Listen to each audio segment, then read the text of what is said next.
பிஸ்மில்லாஹிர் ரஹ்மானிர் ரஹீம். கலா தொழும் முறை. அதாவான தொழுகையை எப்படி தொழுவோமோ அப்படித்தான் கலா தொழுகையும் தொழ வேண்டும். அதாவான தொழுகைனா என்ன? அந்தந்த வக்தில் நம்ம தொழக்கூடிய தொழுகைக்கு தான் அதாவான தொழுகை அப்படின்னு சொல்லப்படும். அதே போன்றுதான் கலா தொழுகையும் தொழ வேண்டும். ஆனால் நியத்தை மட்டும் சிறிது மாற்றி செய்ய வேண்டும்.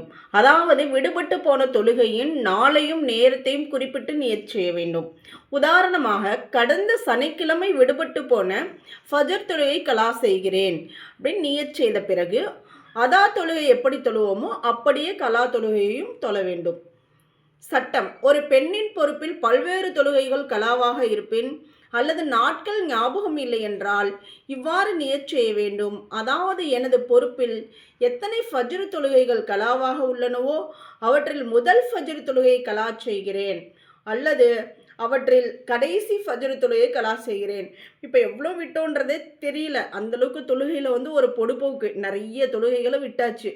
இப்போ அதெல்லாம் கலா செய்யணும் அப்படின்ற பட்சத்தில் வாழ்வினுடைய அந்த முதல் ஃபஜர், விடுபட்ட முதல் ஃபஜர், இல்லை வாழ்க்கையிலுடைய இது வரைக்கும் இப்போ இன்னைக்கு ஃபஜர் அப்படின்றப்போ கடைசி ஃபஜர் அப்படின்னு நியத்து வச்சுக்கணும்.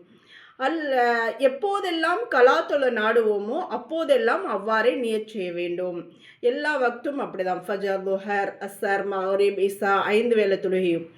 சட்டம்: தொழுகையற்ற ஒரு பெண் தௌபா செய்து தொழுகையை ஆரம்பித்து விட்டால் இப்போது அவரது தமது வாழ்க்கையில் தவறிப்போன தொழுகையை தோராயமாக கணக்கிட்டு எழுதி வைத்துக் கொள்ள வேண்டும்.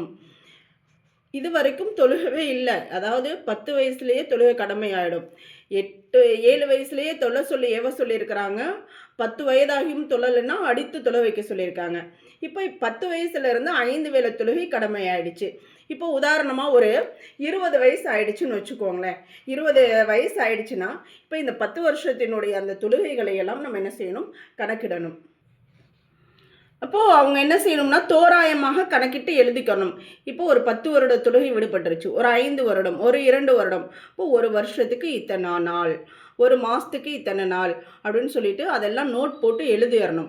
என்னுடைய வாழ்க்கையில் இத்தனை தொழுகை ஃபஜர் மிஸ் ஆகிருக்கு, இத்தனை லுஹர் மிஸ் ஆகிருக்கு, அந்த ஃபர்லுகளை எல்லாம் நம்ம நோட்டில் எழுதி வச்சுட்டு அதை மேலும் தினந்தோறும் இயன்ற வரை கலா தொழுகைகளை தொழுது வர வேண்டும். அவ்வள் வக்தில் தொழுக வேண்டிய அந்த அதாவான தொழுகைகளையும் தொழுதுட்டு அதுக்கப்புறமா அது அந்த தொழுகைக்கு முன்னாடியும் பின்னாடியும் கலா செய்யணும். தௌபா செய்வதால் பாவங்கள் மன்னிக்கப்படுமே தவிர கலாவான தொழுகைகள் மன்னிக்கப்படாது. அவற்றை கலா செய்வது மிக அவசியமாகும்.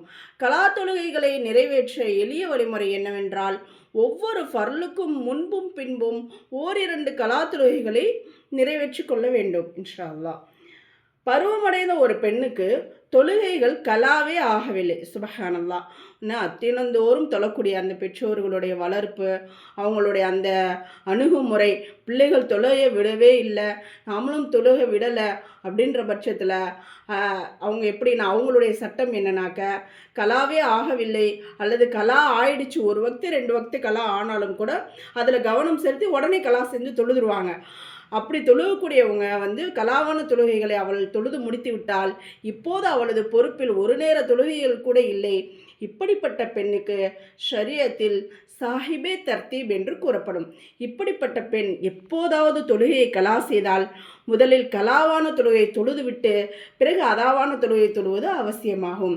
உதாரணமாக, இப்போ ஃபஜர் தொழுகாமல் தூங்கிட்டாங்க, இல்லை ஏதாவது சஃபரில் இருந்தாங்க, வேறு ஏதாவது ஒரு தங்கடம் ஏற்பட்டுருச்சு, உடல்நிலை சரியில்லை அப்படின்றவங்க என்ன செய்யணும்னா அந்த துஹர் வரைக்கும் காத்திருக்கக்கூடாது, இடையில தொழுதரணும்.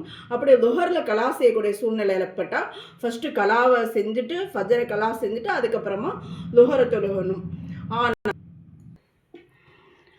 ஆனால் சாஹிபே தர்த்தீப் அல்லாத பெண் முதலில் கலாவை தொழ வேண்டும், பிறகு அதாவை தொழ வேண்டும் என்ற அவசியமில்லை. தொழுகிறது அந்த தர்பியத்தா தொழுகக்கூடாத தொழுகை இல்லாமல் இருக்கிறாங்க, நினச்சா தொழுகை தொழுகிறது, நினச்சா விட்டுறது. இப்படிப்பட்ட பெண்கள் எப்படி வேணால் தொழுதுக்கலாம், முன்னாடி கலாவை தொழுதுக்கலாம், இல்லைன்னா முன்னாடி அதாவை தொழுதுக்கலாம். என்றாலும் அடுத்தடுத்த தொழுகைக்கு முன்பே விடுபட்ட தொழுகைகளை தொழுது கொள்வதே சிறந்ததாகும். இதில் சோம்பல் செய்யக்கூடாது அப்படின்றாங்க. அடுத்தடுத்த வக்துகள் வர்றதுக்கு முன்னாடி நம்ம விடுபட்ட தொழுகையை விரைவாக கலா செஞ்சிடணும் இன்ஷா அல்லாஹ்.